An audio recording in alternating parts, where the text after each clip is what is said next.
Good morning, everyone. Welcome to my podcast. My name is Corrinala, and I'm coming to you from the Pacific Northwest, where I live with my partner, our 2 kitties, and my 2 horses, which I'm walking out to the barn to feed right now. I'm going to stop for a second and wonder if my phone is picking up the frogs. It is definitely spring here. The horses are shedding. Things are starting to bloom. The weather is warmer. I was actually in a t-shirt yesterday afternoon doing some barn chores. Anyway, it is about, 10 to 6 in the morning, so it's still quite dark. It's Friday, which means it is podcast day. Normally, today's my day off, but we just got back from 6-day vacation, so I am going to be working some today to try to catch up. Here's the creek. That's the outfall side. And this is the upstream side. Looking back at the house. Going to duck under the fence. And there's the barn. I was watching a podcast this morning, the Legacy Fiber Arts podcast, and they were saying that they really enjoy podcasts where there's more than just knitting content, which encourages me very much on this recent change I made to my podcast, which is definitely more life stuff and kind of supports my way of thinking about the podcast that I listen to. I'm looking for the horses. They're over there. I can see the reflection of their eyeballs. So I'm sure they're glad that it's breakfast time. It's raining, sprinkling a little bit. Well, I'm here at the barn. I'm going to get to feeding. Good morning, everyone. Good morning again. Welcome to the knitting portion of my podcast. It is still morning. I just came in from feeding the horses and doing a few exercises and taking a shower. So I thought I would get this podcast done early today because, as I mentioned on the walk out to the barn, I am working today. I have an appointment to take my truck into the dealer for just an oil change and, typical routine service. So I'm going to take my work computer there and get on their internet and VPN into work. I'm still kind of getting myself adjusted, I guess, and get some work done there. So I have a lot to talk about about knitting because, as I mentioned, we had been on vacation, and if you saw my last video, I had it was sort of a vlog of just videos and photos stitched together from vacation. And on that note, if you're a returning viewer, thanks for returning. I hope you enjoy this content. And if you are new, likewise, welcome. And I hope you enjoy this content. So typically what I do is I talk about my horses. I kind of start the podcast with my walking out to the barn to feed. By then, I will have knitted for about an hour, maybe. And I had a cup of tea. So I'm still working on my second cup of tea. And then I talk about knitting and I include some life stuff. And I mentioned a couple episodes, I mentioned some changes to my podcast that I wanted it to be more life stuff because those are the kinds of podcasts I enjoy watching. I enjoy the chit chat. I enjoy understanding, how people live their lives and in different parts of the country and a lot in other countries. I really enjoy British podcasts. And I'm also follow an Italian podcaster and then several Scandinavian and Canadian podcasters as well. And I'll have a list of those in my show notes if you are interested. But let's get started. So I have a pile of knitting right here. I'm going to start with finished object. So I had a lot of knitting time while we were visiting Mom and Sid in Texas. So that was great. A lot of airplane time. So these are the pop socks. The pattern is by Kay Jones. And as you can see, I did them in opposite colors. So the main feature about these is this line, the section that distinguishes between the stripes. So really fun. I think this was the second sock. So the first sock I did, as you can see, the pattern goes all the way around, and then you do the heel, and then the pattern is just on the top of the foot. These are unblocked. I don't block my socks. I wear them and then and throw them in the washing machine or hand wash them, depending on what the yarn needs. So this is my second sock. This is the one where I typically make mistakes because I think I know what I'm doing. So I forgot to extend the pattern all the way around the back in this one. Remembered by the second stripe. Then I was at the heel flap, and then I also made a mistake. So I finished this part of the sock at Mom and Sid's, and then was doing the foot on the plane. And I made a mistake on this stripe here. So it's the first part of it is a knit one, slip one to start this pattern. And we were on the plane flying from Harlingen to Dallas when we were notified by the captain that there was a 45-minute in-air hold. So basically, before we got to Dallas, because there was a VIP. We later learned from another pilot friend of ours who works for American Airlines that the President Biden, was using Dallas Airport temporarily. So I mean, that's fine. That's what they're allowed to do. So during that moment of tension, when I was listening to that announcement, thinking, oh my gosh, 45 more minutes in the air, I made a couple mistakes, but in part, it's okay because that is just one more way I am going to remember this vacation. So totally fine. Happy to have a finished pair of socks. I have quite a bit of yarn left over. So this is a West Yorkshire Spinners. I have used this yarn at least for cuffs and maybe heels and toes. I don't remember the colorway and I don't have the label in it. So, but plenty for another sock. This is a different brand of yarn. It's a French name. I have not been able to find it, and I don't know where the yarn, the ball band is. So unless this is it, let's see if this is it. But I bought this yarn for the Kay Jones patron knit along during Advent season. It was a nutcracker sock. So that was one of the colors I chose. Sorry for the crinkling. I hope this is really a ball band after all this effort. I don't have my glass. Nope, this is a Freckled Whimsy ball band. So I think I have done this more than once, so I'm just going to take that out of there. The needles I used were Chalgu red lace.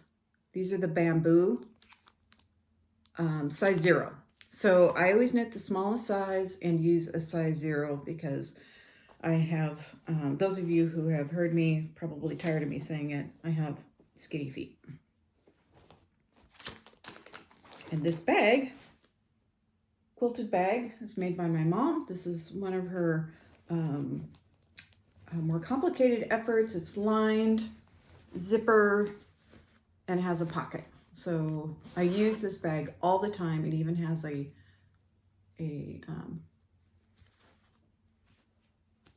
handle. So love this bag.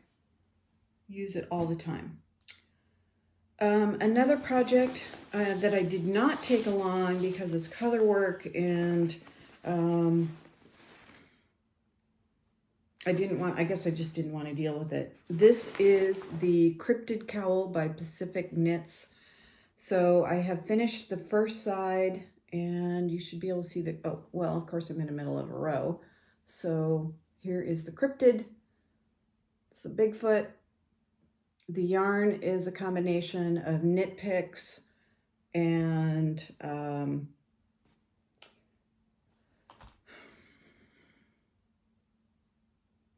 I will think of it, and I'll let you know when I think of it. So it's sport weight. This spin cycle. So the spin cycle is this darker yarn, and it is a thinner, lighter sport weight than the Knit Picks. So what I am finding, and I don't love this, I'm not sure I'm going to do anything about it.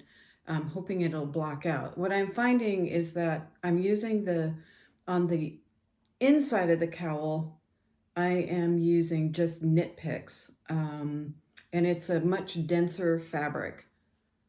So this chart is knit upside down, and this is the Loch Ness Monster. I haven't got to that yet, and I will show it to you. So here, let me just show you right side up. So I'm getting close. I feel like this could be a finished object by the next podcast. We'll see.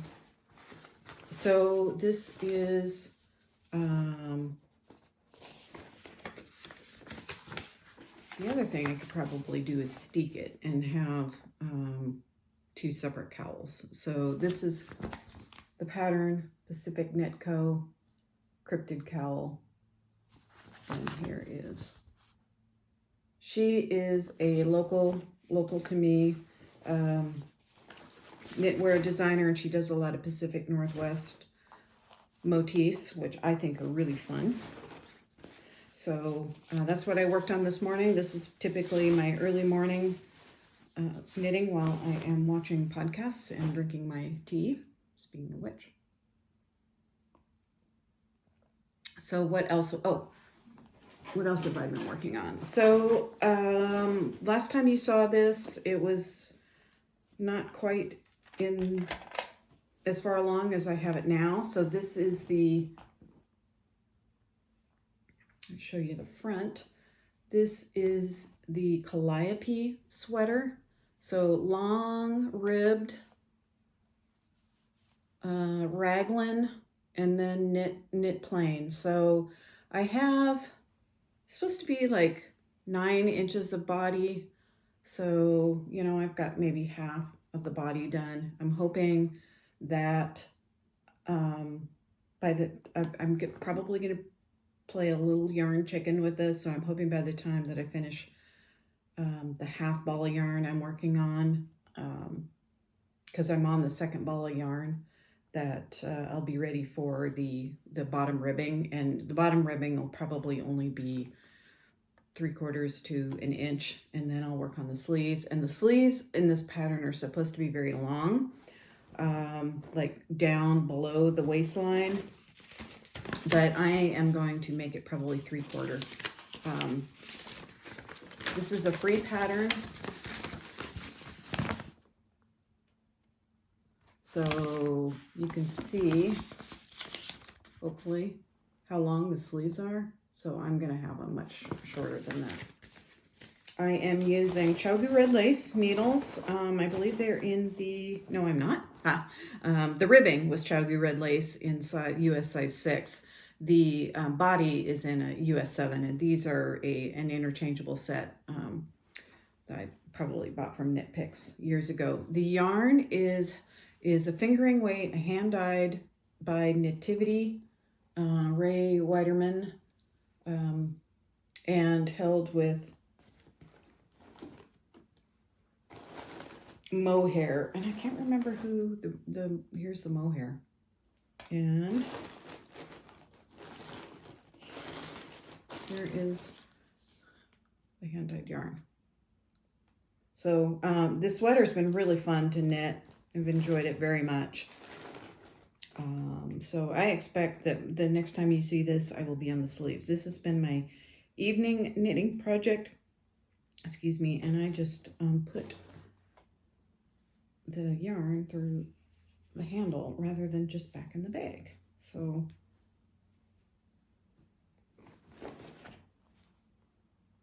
let's see if there's anything else I want to say about this. The beginning of round marker is a broomstick. I got it for Halloween.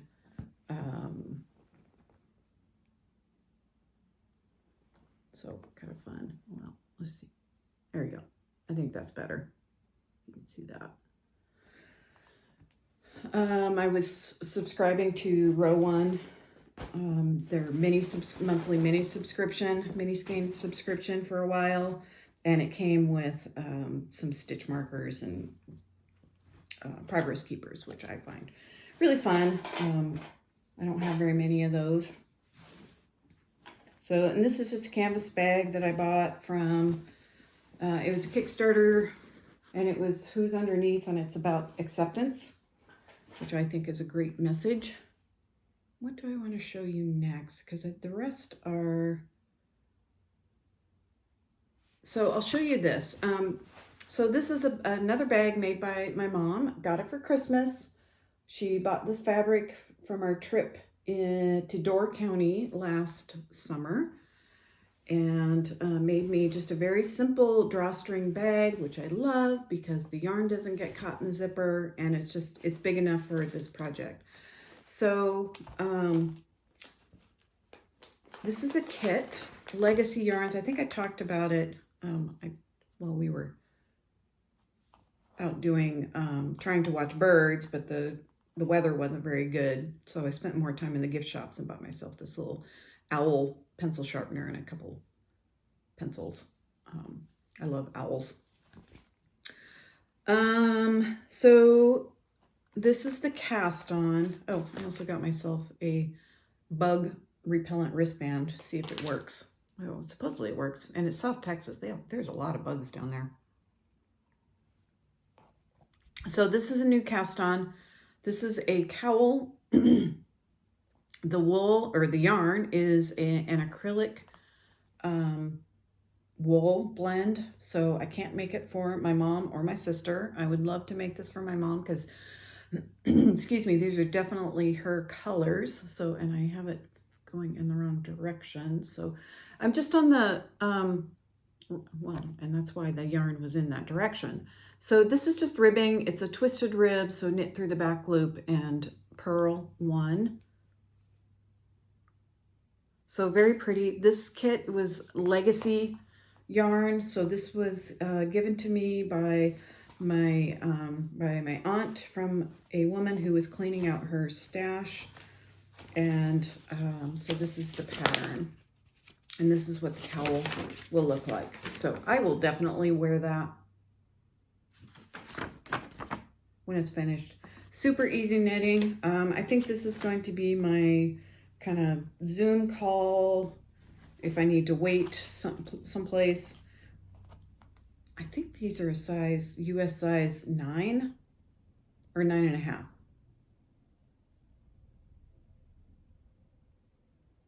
There's a jet going overhead and it's kind of rattling the doors a little bit. That was a little bit surprising. So yeah, that will be my kind of on the go knitting. Fun kit. Glad to be a beneficiary.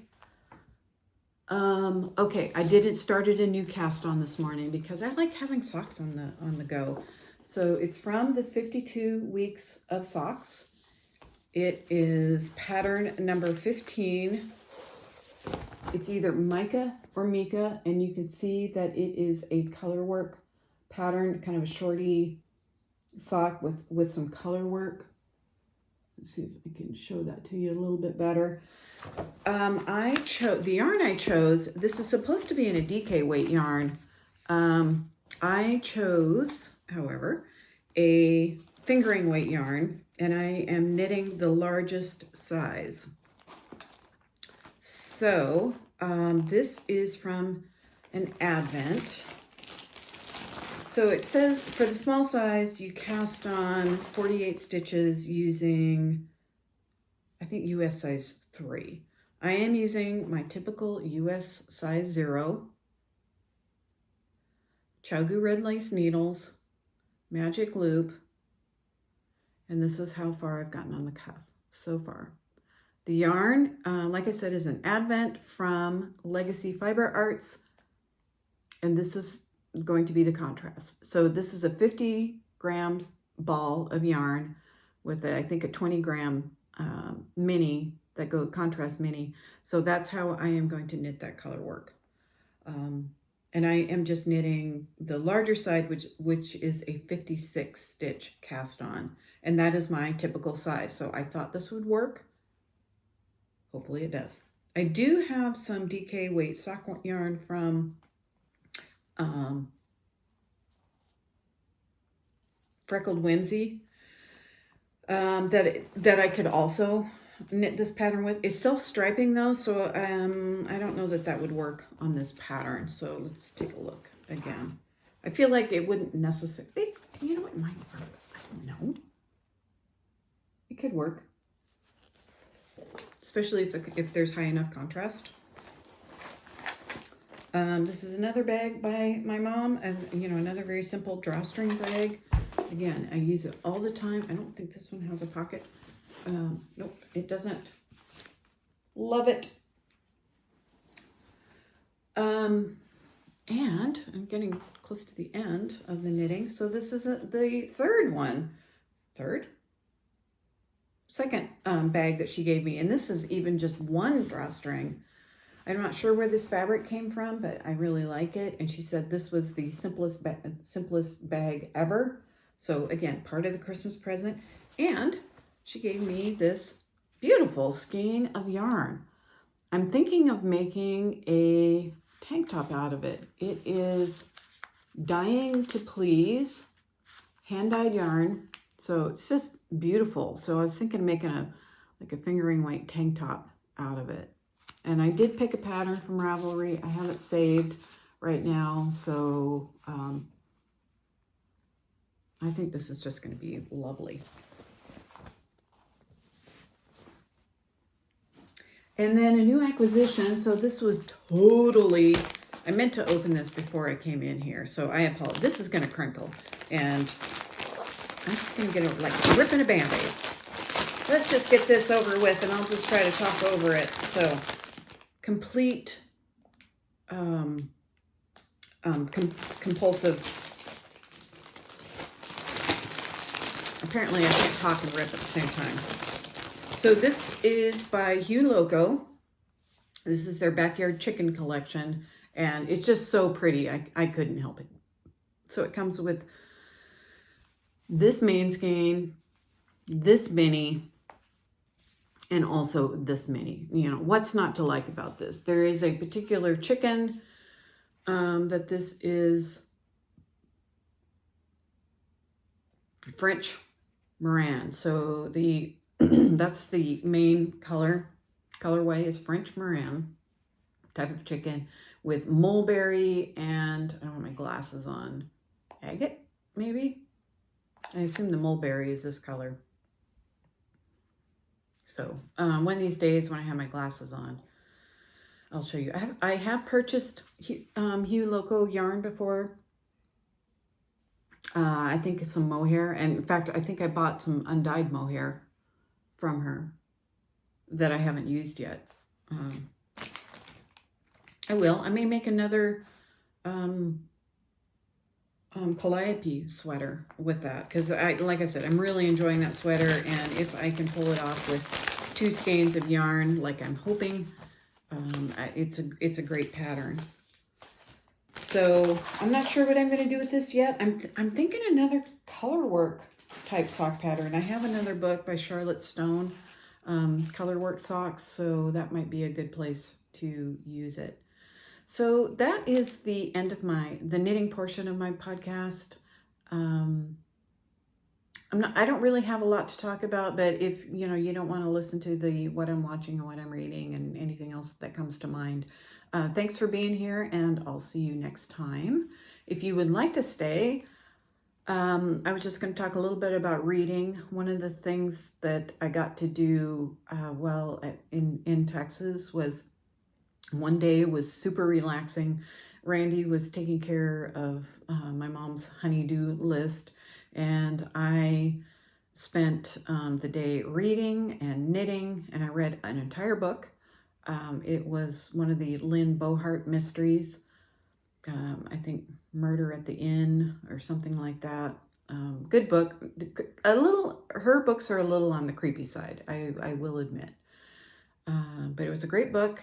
And I also walked a lot that day. I got in more than 10,000 steps, which was really nice. So it was one of the warmer transition days from really warm when we arrived. I think it was about 90 degrees when we arrived, and it transitioned down to, I think, in the 60s and raining by the time we left.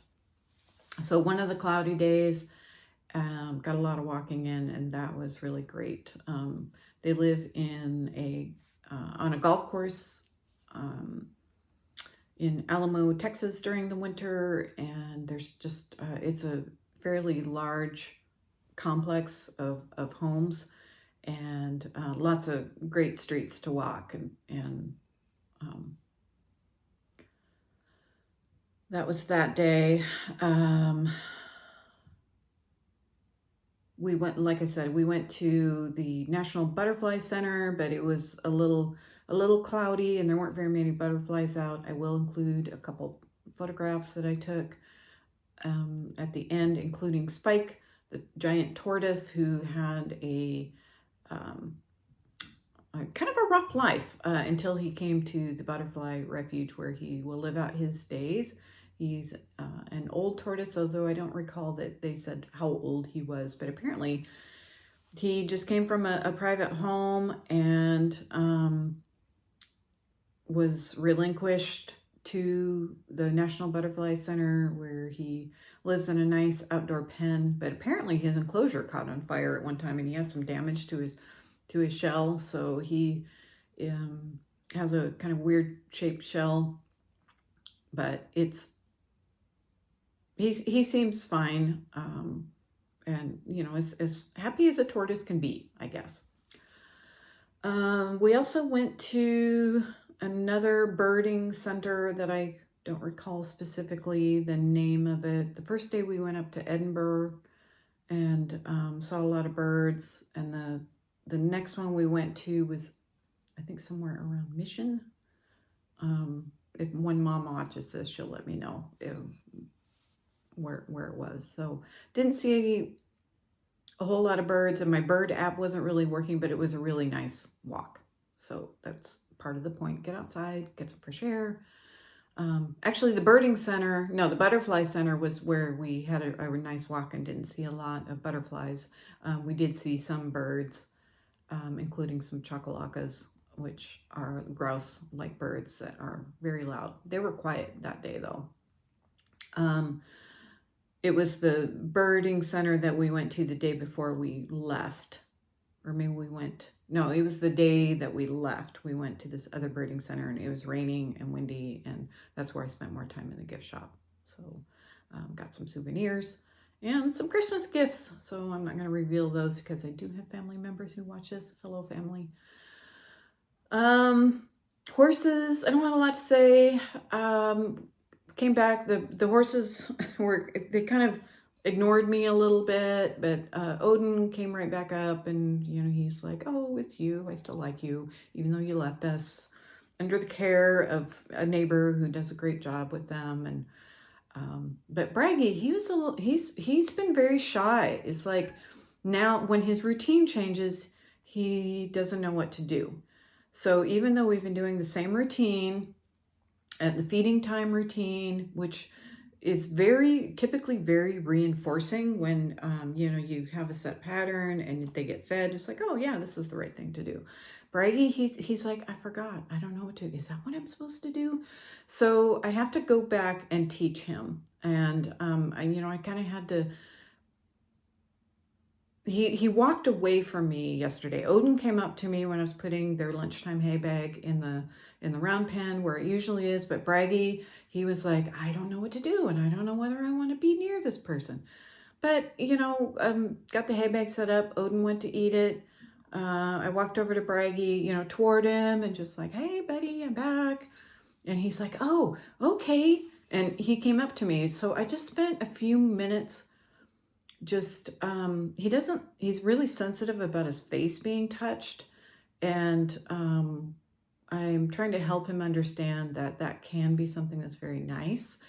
And also for any veterinary procedures and when we start bidding and bridling and stuff like that, he needs to have his face touched. His mouth, his muzzle, his forehead, around his ears and stuff like that. So I just spent some time messing around with his face, touching it, and gently, and then giving him a cookie every time he relaxed with it. Because what would happen is I put my hand up to his forehead, which normally horses like very much. Once they know you, I mean, you don't want to go up to a strange horse and just approach their face because that's a little weird.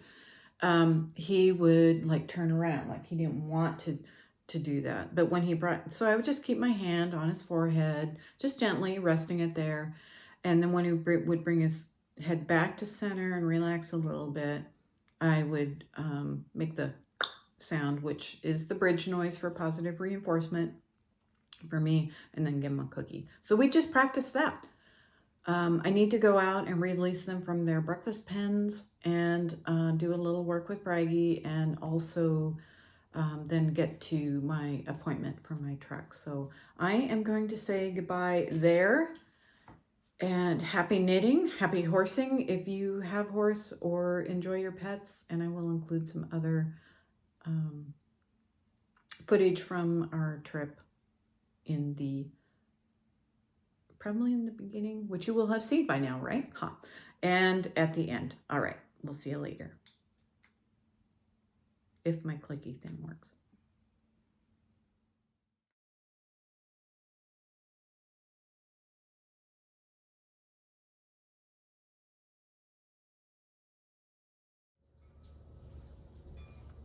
A rather rainy and blustery day in Alamo, Texas.